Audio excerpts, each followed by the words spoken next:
They said it was a toy. They said it was a bubble. They said it would die. Yet here it stands, over a decade later, stronger, faster, and more unstoppable than ever. Bitcoin, the world's first decentralized, borderless, programmable money. A technology so powerful that it threatens to rewrite the rules of global finance, politics, and even human freedom itself. This isn't about making money. It's about changing what money is. And whether we realize it or not, the monetary revolution has already begun.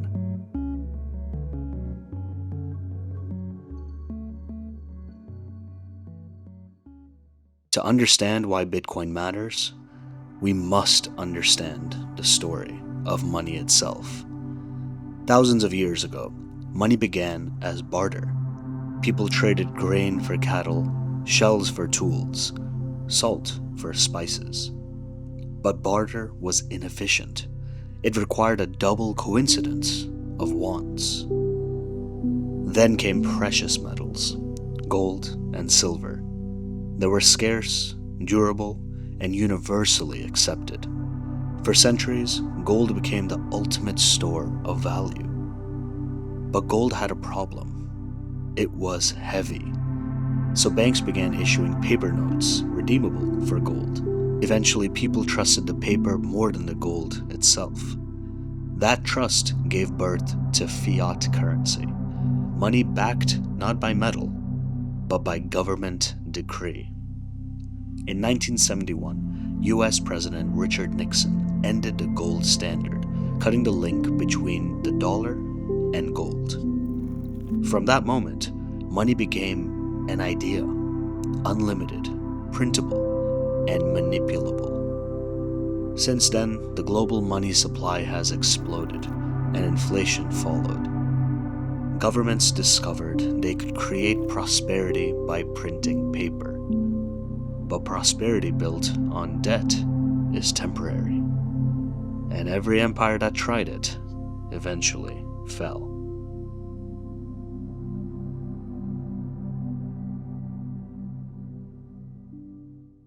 The modern financial system runs on fiat, currencies created from nothing, controlled by a few, and backed by political promises. Here's how it works. Central banks print money. Banks lend it with interest. Debt expands. Inflation rises. The poor get poorer. The rich get richer. This is not an accident. It's by design.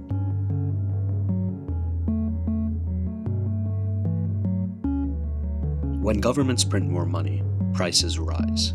Your salary stays the same, but your grocery bill doubles. This is a silent tax, stealing wealth from savers without passing a law. Every new dollar is born as debt. The system requires perpetual borrowing to survive. It's a treadmill that never stops, and every nation is running on it. With centralized money comes centralized control. Banks can freeze your funds, governments can sanction your account, and inflation can destroy your savings overnight. Money once symbolized trust in society. Today, it symbolizes dependence on bankers, politicians, and institutions that serve themselves first. This is the flaw Bitcoin set out to fix.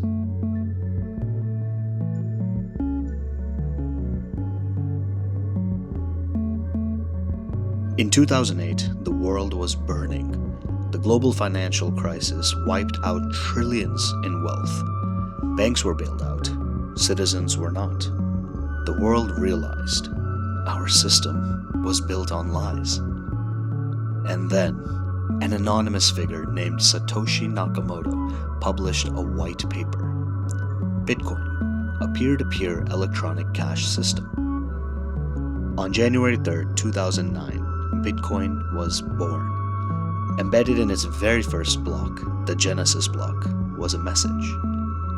The Times, January 3rd, 2009. Chancellor on brink of second bailout for banks. It wasn't just code, it was a protest, a new beginning.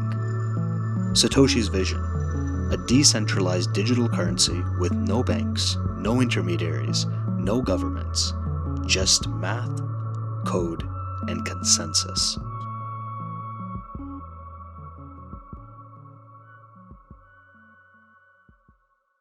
Bitcoin is a network, not a company. It runs on a distributed ledger called the blockchain. Here's how it works. First, every transaction is broadcast to the network. Thousands of computers, called nodes, verify it. Miners complete to solve cryptographic puzzles, adding transactions into a block. And then each lock links to the previous one, forming an unbreakable chain. This process is called proof of work, the digital equivalent of turning energy into security. To attack Bitcoin, you need to control over half of the network's computing power, something so expensive, it's practically impossible. Bitcoin is secured not by force, but by incentive. Miners protect the network because they profit from doing so. It's game theory in motion, a perfect balance of self-interest and public good.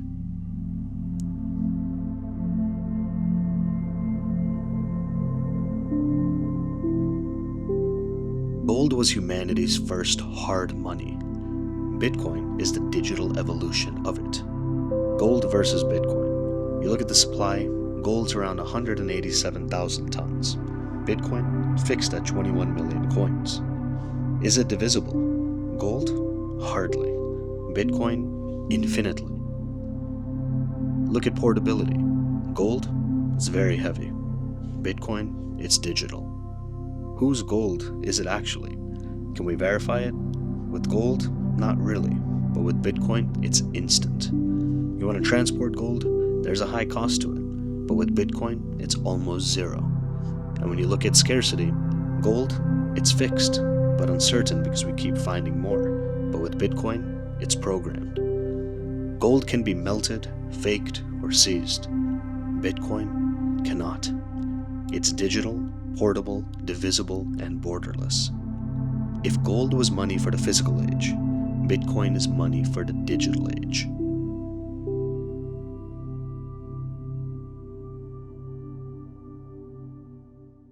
Bitcoin represents a transfer of power from institutions to individuals. Central banks control fiat. Politicians control policy. Corporations control payments. Bitcoin removes all three from the equation. No one can freeze your Bitcoin wallet. No one can reverse your transaction. And no one can inflate your savings away. That's not just financial freedom, it's political freedom. For citizens in authoritarian regimes, Bitcoin means survival. In Nigeria, during protests, the government froze activists' bank accounts. They turned to Bitcoin. In Ukraine during war, Bitcoin donations funded relief efforts faster than any government aid. In Argentina and Venezuela, where inflation exceeds 100%, Bitcoin became a lifeline.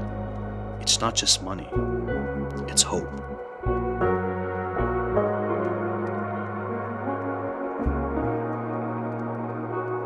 Critics say Bitcoin wastes energy, but so does every secure system. The US banking sector, data centers, even Christmas lights use more electricity. Here's the truth. Bitcoin consumes energy to replace corruption with computation.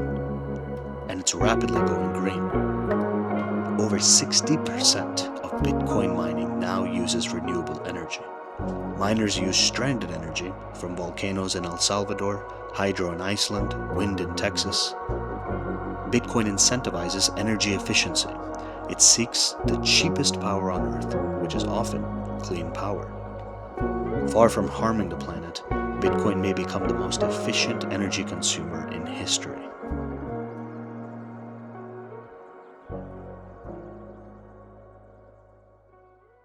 Bitcoin isn't a hobby anymore. It's an industry. There are over 45 million Bitcoin wallets worldwide. Bitcoin ATMs exist in more than 80 countries. Companies like Tesla, MicroStrategy, and Square hold billions in Bitcoin. Payment processors like PayPal, Visa, and Stripe integrate Bitcoin payments. Governments are creating Bitcoin bonds and legal frameworks. Bitcoin's infrastructure, exchanges, custodians, cold wallets, payment rails, has matured into a global financial ecosystem. Even Wall Street has joined the revolution. BlackRock's Bitcoin ETF broke all previous records in assets under management. Fidelity and JP Morgan offer Bitcoin custody. Goldman Sachs launched crypto trading desks. When the biggest players in finance embrace a decentralized rival, it means the tide has turned.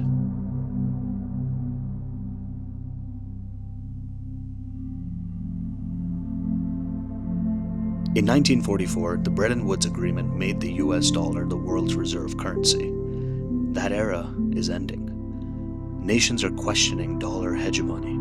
Central banks are accumulating gold again and quietly exploring Bitcoin. Bitcoin is borderless, neutral, and incorruptible, everything the current system is not. It doesn't rely on the trust of any single nation. It relies on the trust of mathematics. Imagine a world where central banks hold Bitcoin as digital reserves. Global trade settles instantly on the blockchain. Inflation is replaced by predictable issuance. That's not a dream, it's the logical next step. And some nations, from El Salvador to Bhutan, are already taking it.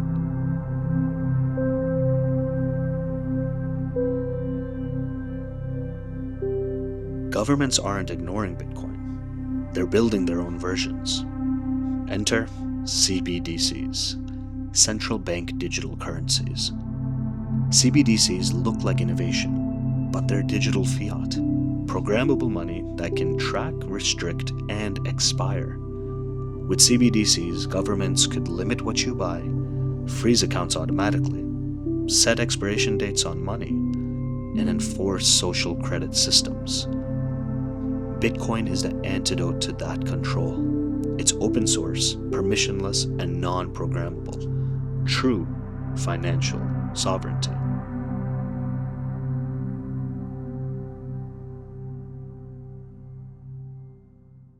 Bitcoin doesn't just change money, it changes people. It teaches patience over speculation, saving over spending, verification over trust. It rewards those who think long-term and punishes greed.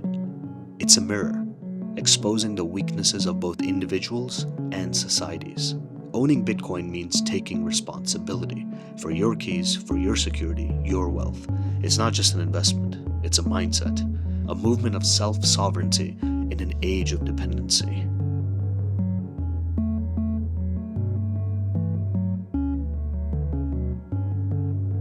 Bitcoin is the foundation, but the ecosystem it inspired is vast. Lightning Network allows instant microtransactions at near zero cost. Layer 2 protocols are building DeFi systems on Bitcoin. Decentralized storage and identity systems are emerging from the same principles.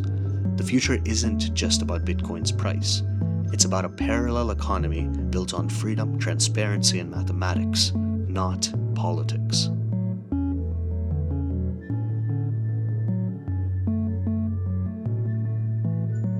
Every civilization has a monetary foundation. Rome had gold, America had the dollar. The next global civilization will have Bitcoin. It's not controlled by kings, banks, or empires. It's controlled by no one. It belongs to everyone. Bitcoin is the world's first open source monetary system, governed by rules, not rulers. It's more than technology. It's a belief that freedom is worth protecting, that truth cannot be printed, and the value should be earned, not decreed. We stand at the crossroads of history. The old world, built on inflation, debt, and control, is collapsing. The new world, built on Bitcoin, transparency, and freedom, is emerging. The question isn't whether Bitcoin will change the world. The question is whether you will be ready when it does. Bitcoin, the future of money.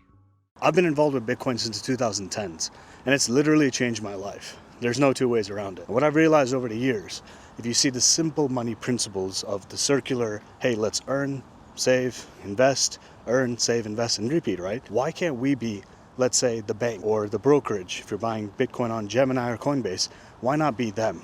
Or if you're spending on credit cards, you earn points and miles, and you're spending those for free flights and hotels, but why not be the airlines? Why not be the hotel? So imagine being able to invest into a Hyatt, Marriott, Hilton, IHG type of hotel from the get-go, from the ground up, and actually share profits along the way. So I'm doing it, but I'm not here to do it alone. So if you want to have the opportunity to invest together and keep it going and see it through and literally make money, not just in the short term, but in the long term, get in touch. Check out the link in the description below, and I'll see you there. Talk soon.